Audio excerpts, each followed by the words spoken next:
what you put up with in the name of graciousness becomes your standard. This is Keys to the Shop, episode 496, Hard Decisions and High Standards in the Cafe. Well, hey everybody, and welcome to another episode of Keys to the Shop, where we give you insights, inspiration, and the tools you need to grow as a coffee service professional. That means growing yourself as a leader, growing your business, and doing so with intentionality, with the best tools at your disposal from around the industry. That's what this show is meant to be, is a conduit, really, through which you can find a lot of great ideas that you can take and then implement into your personal practice of being a coffee professional or in your business, in your operations. And we do that through episodes that are solo episodes like this one today, as well as a lot of different interviews with great coffee businesses, professionals, and even people outside of the coffee industry. So they're experts in either negotiation or HR and conflict resolution and things like that. So definitely subscribe to the show and share these episodes also, because that's the number one way that people find out about the show is somebody tells them about it, you know? And of course, a lot of people Google search coffee podcasts and stuff. I don't know about a lot of people, but the right people, right? But when you share this on your social media, it really helps. So thank you everybody who has already done that. It's wonderful. So we also have a YouTube channel if you want to subscribe to that. We are growing that steadily, slowly, but steadily. And I'm excited to explore what we can offer you in a unique way over on the YouTube channel. Now, when you hear this, it will be really just about a week left until you can apply for the Keyholder Coaching Group, which is a mastermind group of coffee shop owners, experienced coffee shop owners who are gathered together, facilitated by myself, Chris, at Keys to the Shop here. And this group is a mastermind group where we encourage one another. We focus in on very specific issues that members are having, and we come up with solutions, and we come up with perspectives and insights and support and accountability. It's a community, right? And it happens for 6 months, and each meeting we have 12 2-hour sessions throughout those 6 months. You get to know these people so well, and their worlds, their struggles, and the shared experience of ownership is really powerful. And we're wrapping up one of our cohorts actually this week and getting ready to transition to the next one in the fall. But like I said, applications are open for this. It is a paid mastermind group.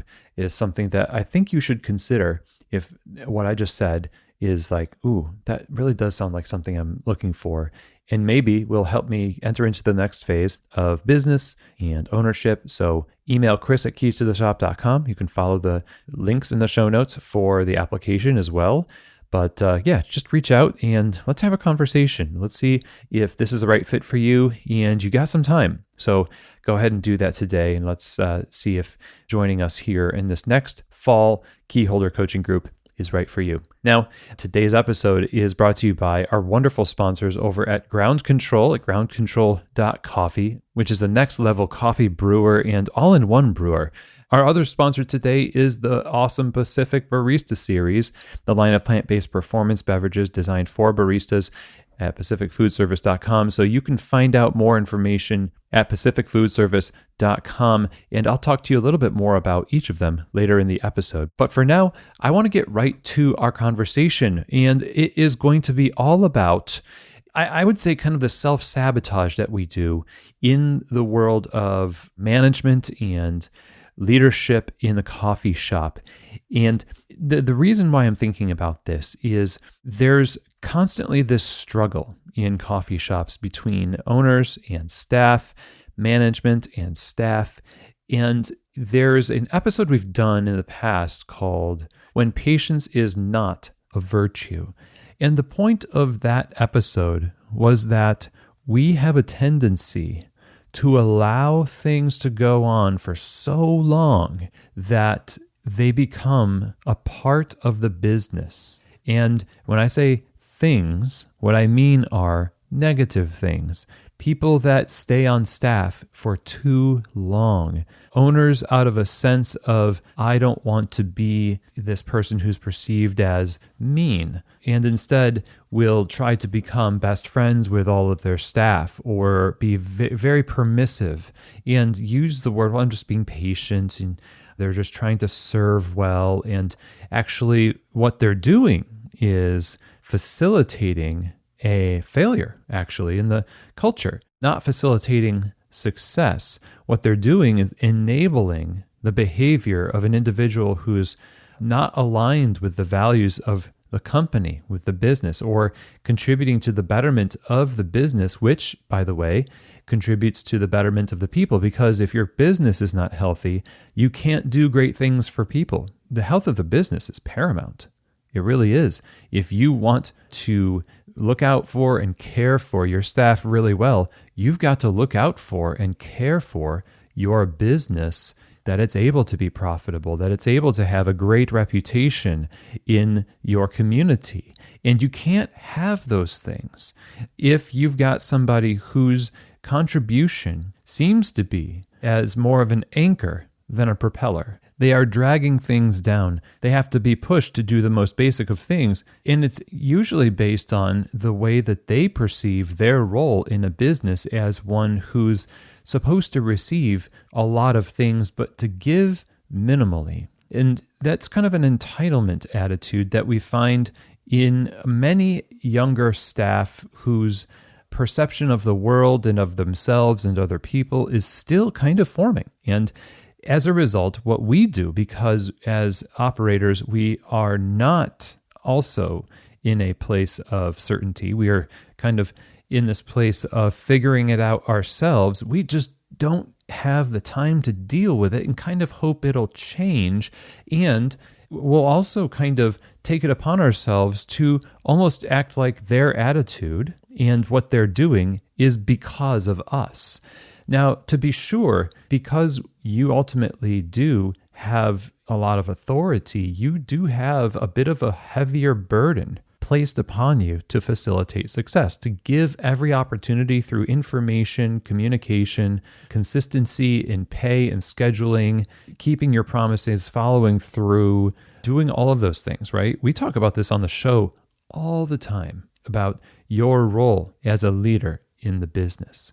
But maybe what we don't talk about enough is that part of your role outside of giving these environments where opportunity for thriving is more likely and facilitating that is the necessity to remove elements that threaten that environment. And when I say elements, of course, I'm not just talking about, removing from yourself toxic behaviors and things like that. Of course, we need to do that, but also fully recognizing that there are toxic employees whose attitudes are not your responsibility to try to rehabilitate perpetually. It is a job and not a clinic. You are not a therapist. And if an employee is taking advantage of your leniency and you feel like you have some sort of idea that you need to be the person that rehabilitates their attitude and behaviors beyond a certain point,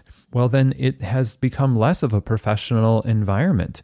This is an irony that I find in the industry where a lot of staff today will talk about how, well, this is not a family, this is a business. And sure, it is a business. It is completely true. Yeah. And I tell people all the time, I was like, I would hesitate to say, yeah, we're a family and all this stuff. I talk about this at Coffee Fest in my presentations.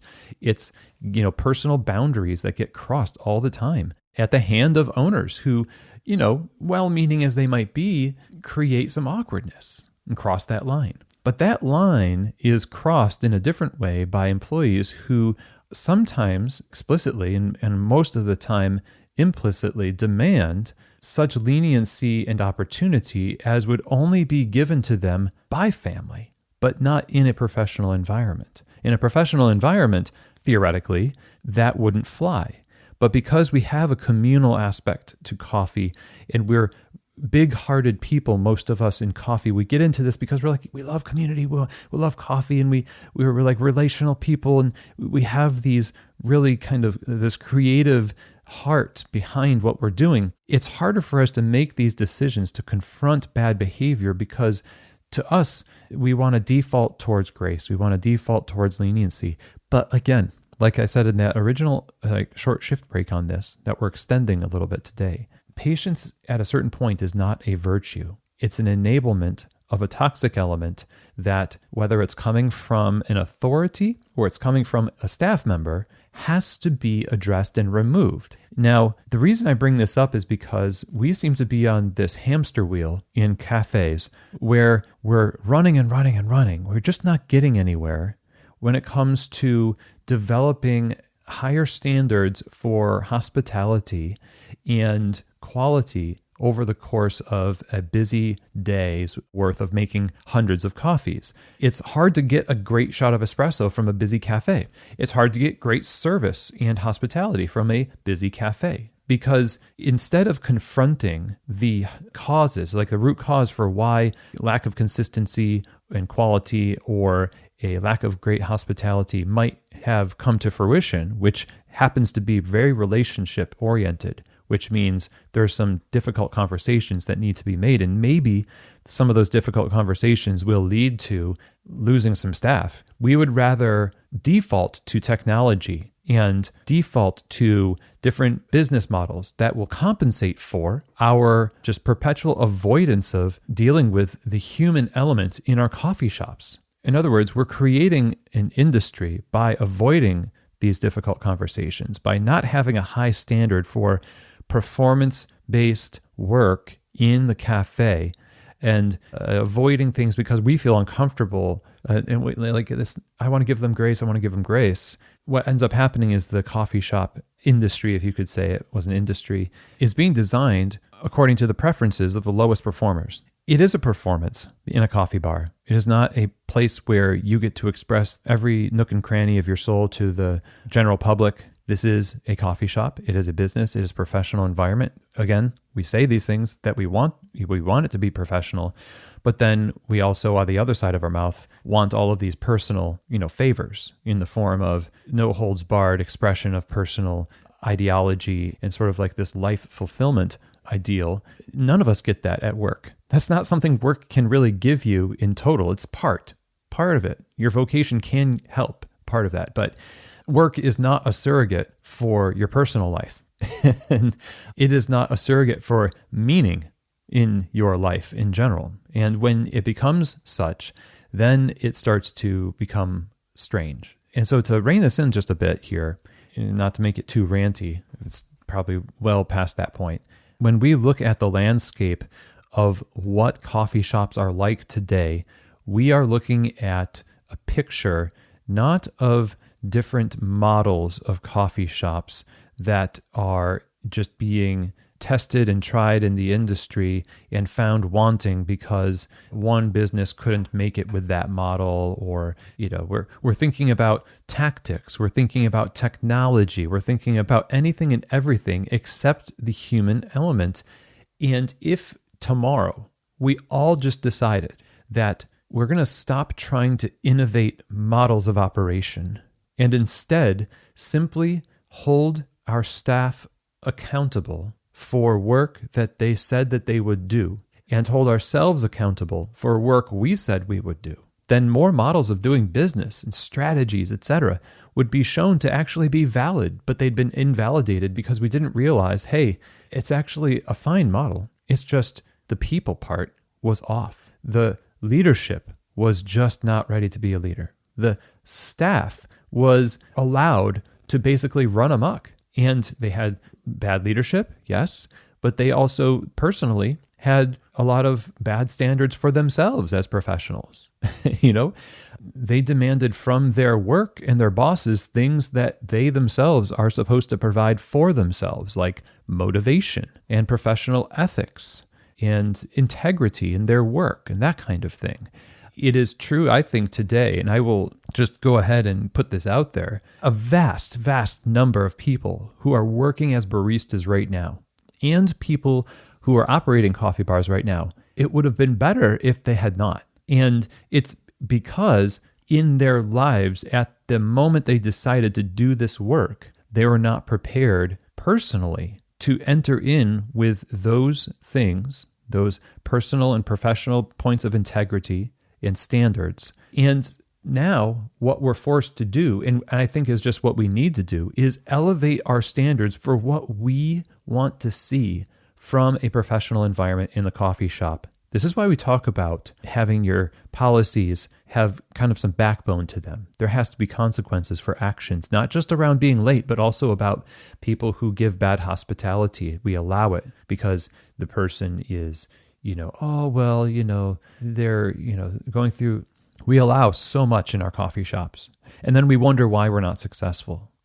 We wonder why we lose some of our top performers. And we wonder why there's this great resignation that is, afoot in terms of, I don't want to work for this company because it's not giving me what I want and what I need. Some of that is based in management, but then a lot of it is also based in a personal realization, but not, an admission of culpability often, that this wasn't the industry for you. And that's fine. There are way more coffee bars out there than there are appropriate selections of the right kind of person to work that coffee bar available. The future of our coffee shops is going to be dependent upon what kind of a standard we have for the people who work for us and how willing we are to actually have the conversation and not put up with garbage from our employees.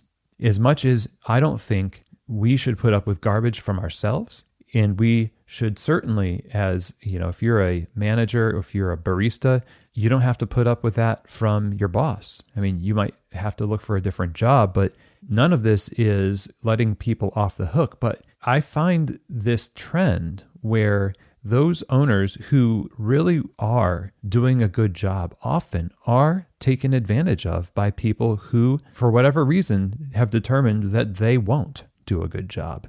And they have to be removed from the cafe, or at least given the opportunity to adjust their behavior. So if you have a staff member and you were kind of iffy on hiring them, and it's been 6 months, and there's some complaints on Yelp about them. There's people don't like working with them as much, and you're just like, but I need them to fill this shift.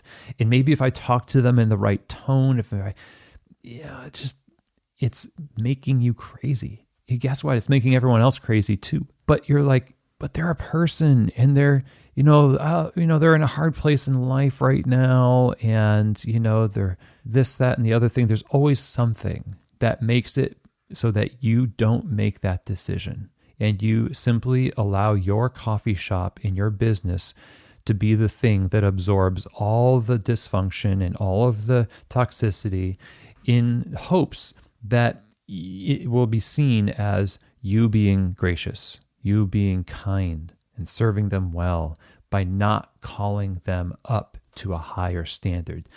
We can replace the idea of calling out with calling up to a higher standard and saying, here's what we need. We need you to show up on time. We need to have this level of hospitality in our cafe, and right now that's not happening. So right now, we're going to give it 30 days. We'll call it sort of a probationary period where after this conversation, we'll determine whether or not this is the right fit for you here, because these are our standards.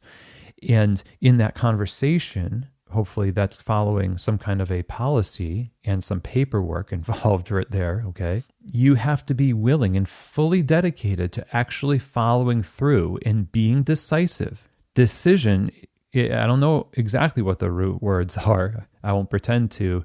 But what I've heard is that it means to cut off, to sever. You've gone one way, which means you've decided not to go another way. So if you're in this process with somebody, then you need to go follow through with it and make the tough decision to maybe let that person go. Hey everybody, it's Chris, and we'll be right back to our episode today, talking about hard decisions and high standards, but I wanted to talk to you a little bit about our sponsor today, and that is the Ground Control Brewer. That is at groundcontrol.coffee. You can learn more there. And this brewer has been around for many, many years now, changing the game for what you can expect from batch brew coffee, unlocking flavor potential in every batch. Not only is it game-changing batch brew coffee, but it's an all-in-one brewer because the extraction technology allows you to create batch iced lattes, batch cold brew. So the concentrates made from that have wide-ranging implications for what you can use the machine for. And best of all, the new version is actually a lot smaller than the first Cyclops version, so it fits in more places in your cafe. It looks pretty cool as well. So if you're looking for some differentiation, if you're looking for an elevation in quality and something that will unlock some possibilities on your menu, then go ahead and check them out again over at groundcontrol.coffee. Now, another sponsor today is the Pacific Barista Series. That's the line of plant-based performance beverages that are designed for baristas. It is tested by baristas, awesome, world-class baristas, many of whom are my friends in the industry. I can tell you they have high standards, and that's why the Barista Series from the very beginning has been the go-to for professionals around the world. PacificFoodService.com. That's where you need to go to get samples and try it for yourself. It really stands up to the heat from steaming, produces great texture, keeps the balance of the flavor focused on coffee, all the stuff you want from a plant-based beverage. Try it, and I think you'll really love it. Again, check them out at pacificfoodservice.com. If you're looking for the best plant-based beverages, then you need to give the Barista Series a try. And now back to our episode.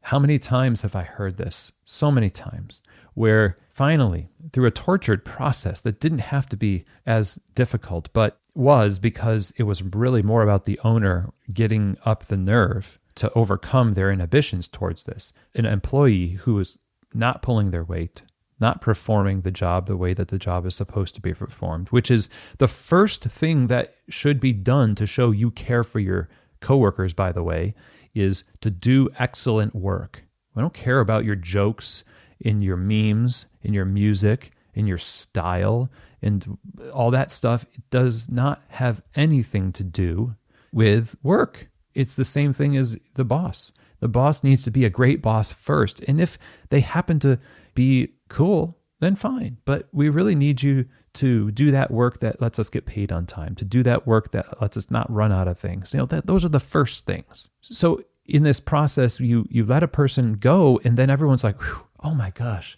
it's like there's this cloud lifted from the environment.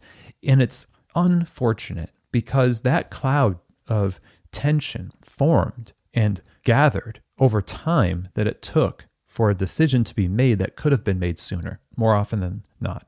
And it damages that person's reputation because now everyone feels a little bit a certain way about them. You might feel that way. And also it makes people feel like, well, why isn't the manager doing something about this? Customers might think the same thing and do actually. Why is this person still working here? Every time I come here, it's just the worst attitude and maybe the most inconsistent beverages. And it's just like what you put up with in the name of graciousness becomes your standard. Of course, on this show, we do talk a lot about the idea of giving grace to people, believing the best. That's why I don't think we should necessarily talk about it as a disciplinary process, but an accountability and a restoration process. Give people the opportunity. Like, you came here to work. You knew what this was going to be, and we tried to make sure that we're both on the same page. You want to be a barista here. You want to do whatever job it is, and we're doing our darndest to, work with you. But at a certain point, we are not going to work anymore. You have to work also. And so here's your opportunity. And it sucks to be in that position. I've been there personally as an employee, and I've also been there as a manager and a leader. It sucks either way, but it is a necessary part of high standards that serve the best interest of everybody. The customer who needs consistency, quality, and a staff that want the same thing, a business that is profitable, that can pay them on time, that can have a job for them as long as they want the job, and also the value chain itself. You go upstream in the whole coffee stream to the farmer. The farmer is served best when our businesses are run well and long into the future. Running a business well does not mean hanging on to employees, trainers, managers, if they're your employees, but they're not performing well. you can give them the opportunity to perform well through a process of restoration and accountability. But at a certain point, you're going to have to cut ties with that individual. And I have seen this many times where it will cause that person to either go one of two ways. They're going to either say, hey, I was unfairly, unjustly, whatever, let go from a job. And none of us will ever know the backstory to what exactly happened. This is why it's not wise to just reflexively believe when a barista says that they were unjustly let go.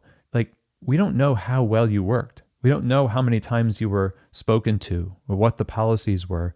And we probably never will, because out of a sense of propriety and maybe even legal privacy, we can't know those things. And so it becomes, your word against theirs, in a sense, which you never hear theirs. And I will say, from inside the industry, there is so much toxicity and bad behavior and poor performance and crap that's put up with at the hands of baristas in the industry. And ownership, management has put up with it in some ways out of a misplaced sense of duty to the person, because you hired them. And now that we hired them, we can't let them go. And so we have to work with them. And again, what this does is it creates an industry that is pieced together bit by bit to more serve the weaknesses and poor performance of ill-fit staff than it is to serve the interest of the right fit staff and the high performers in the cafe. The people within that category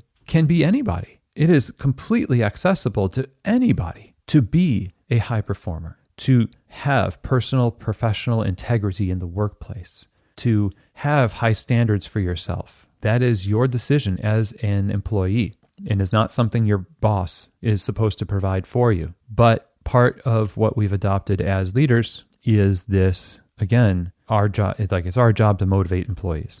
It's our job to hang on to these employees that are not motivated, that do not do the work well, who do not see themselves as part of the equation of making this job work for them. We put up with too much in the coffee industry. Now, right away, I think it's easy for people listening to this to forget that a huge percentage of what we talk about on this show has to do with calling to account those who are in authority. And the speed at which we start to become reactive when we have these conversations, not directed towards leaders, but directed towards employees, is breathtaking. We become reactive because we've been trained to say, no matter what wrong thing is happening in the cafe, let's look at the leaders, let's look at the bosses. Okay, that's a noble thing to think and do. I think in some ways it really is a pragmatic way to view it. And I do recommend people say, well, what did we do to kind of create an environment in which this was allowable? That doesn't mean that because you made a mistake in allowing a behavior, that you need to continue allowing the behavior. It doesn't mean that now the standard is forever there. You can raise the standard. And that's part of why we don't have these confrontational conversations. They don't have to be really confrontational. They can just be matter of fact, collaborative. You genuinely need to be in a place of having that person's best interest in mind, even if they are rabidly toxic as an employee. You need to really learn to cultivate that so it doesn't become this emotional decision and it really is a pragmatic one. We avoid it because we know that if it is happening on a regular basis in our coffee shops, we have in some part allowed it. But again, I want to emphasize, just because you have allowed it to this point doesn't mean that it perpetually needs to be allowed. You are also allowed to change your mind about what you allow. And I think now is the time in the industry to start not only holding ourselves to a higher standard of facilitation in operations, but also holding to account those who work for us, and to know when it's time to let somebody go and to learn from that situation how to make a better decision in the future. We're not always going to get it right, and this is just part of the process of operating a cafe. But in wrapping up here, I just want to emphasize that the future of the coffee shop, in my opinion, has to do with high professional, people-first standards. And part of being people-first means looking out for the best interest of your customers and your team of staff and the people in the value chain that rely on you in the coffee bar to really represent that coffee well through the entire experience. And when we see elements in the form of behaviors coming into the cafe, we've got to address those things early and often and start making decisions about them. We need to make those decisions so that we're not sabotaging our success by taking on this role of therapist, parent, enabler, thus allowing this behavior to become normative. Right now in the coffee shop, when you go to a coffee shop, it's rare to get really great service because owners put up with far too much. Baristas blame owners for their bad attitude far too much. Owners, obviously, you can step in it big time yourself, and you can really be the architect of a team's success or their misery. So there's a lot of culpability across the board here. But today specifically, I think it's worth noting that if we're going to hold ourselves as leaders to a higher standard, we also need to make sure that we are holding staff to a higher standard as well.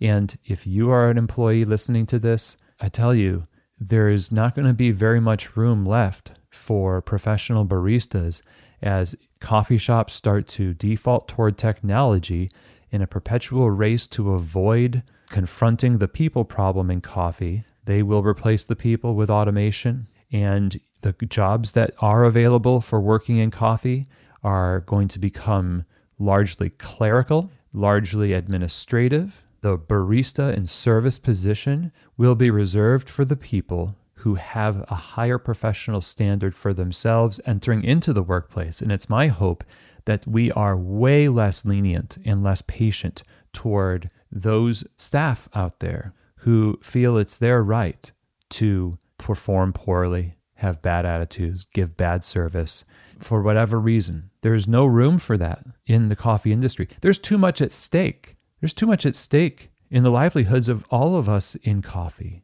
There's too much at stake in terms of how we represent the work of the farmer to the general public and the consistency with which the public can extend trust to specialty coffee, to coffee shops that represents coffee itself. So in the end, let's elevate our standards. Let's make this a very professional environment where high standards are actually a form of care. The structures and the systems, like we talk about systems as care, these are things that contribute to our well-being. They keep things professional and keep them away from being personal. And ultimately, if you're an owner and you are avoiding this decision to have this conversation with one or a couple people that are really dragging things down, this is your call to start that process. Put together a policy, 3 or 4 steps, an accountability process, give it a time-bound structure. And if you don't see that person improve, even though you help them or you try to help them improve and you just very clearly state like this has to happen and here's the end of the process here. If it's not going to get rectified, if this behavior, this particular thing doesn't get rectified, then the end of this might be termination, is likely termination of your employment. Then you have to follow through with that. We've often said, I would rather see smaller coffee shops with fewer locations and shorter hours with better staff, the right fit, the right attitude, the right kind of values that harmonize with the values of that business. When you sign up to work for a coffee shop, what you're saying is, I voluntarily will represent the values and the standards of this cafe. And by default, what you're doing is you're also giving everybody else a window into what you value.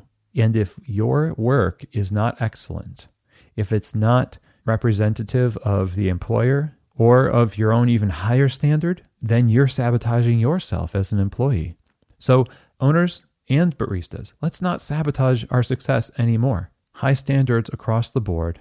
Let's be more decisive in general about this. And in doing so, we will see the health of our industry improve.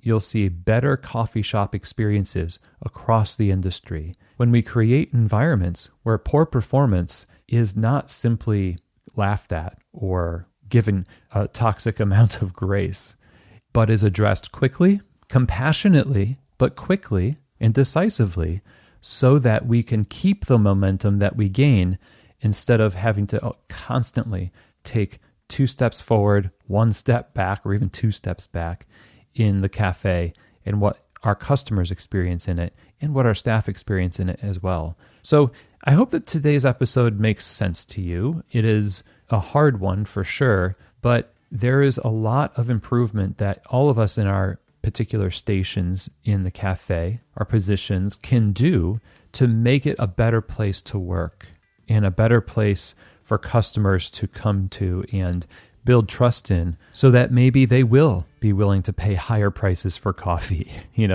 so that we can have a wider array of different business models that aren't going to needlessly be deemed as ineffective because of the human element that we refuse to address. So this is just a little bit of my thoughts on the idea of high standards.